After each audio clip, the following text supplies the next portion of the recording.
Hey, what's up guys? Welcome back to the channel. This is Coach Soph, and today we're going to be going over my top 3 ways on how to level up in your sparring. Whether you guys are brand new or you've been training for some years, I'm sure that these tips will help you get to the next level. If you guys are enjoying the content so far, make sure you hit the like and subscribe. I truly appreciate every single one of you guys. Also, make sure you stick around until the end of the video where I share an additional tip that I feel like no one really does nowadays. So, without further ado, let's jump right into it.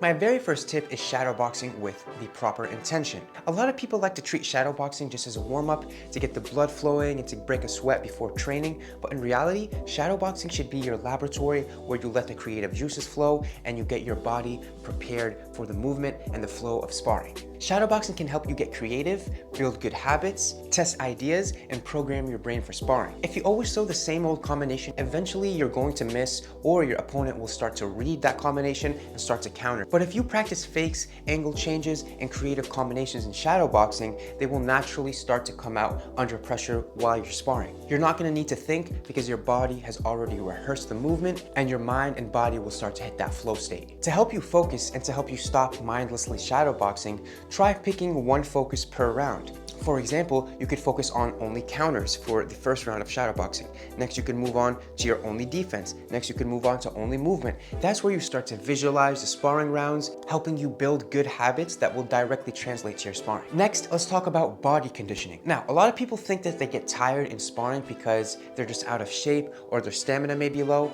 And yes, cardio is huge, but a lot of people overlook body conditioning and how that can affect your cardio during sparring.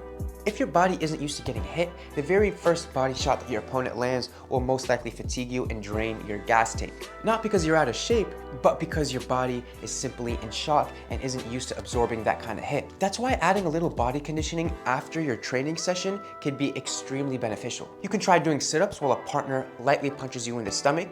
You don't have to go too crazy, just a few good minutes after class and your body will slowly start to desensitize itself, and instead of folding from a body shot, your body will be able to take it and keep moving forward. All right, and finally, my very last tip is to spar more often, but in a smarter manner. A lot of people think that sparring has to be this big event where you have a headache afterwards and you and your partner leave with ice packs on their heads, but it doesn't have to be that way. Here's the truth. If you spar once a week, go all out, and leave with a headache, you aren't improving. All you're doing is surviving. What actually makes you better is frequency and variety in your sparring. Doing 2 to 3 lighter sparring sessions per week can help your skills, help your body conditioning, and you're actually practicing and implementing the skills that you worked on throughout the week.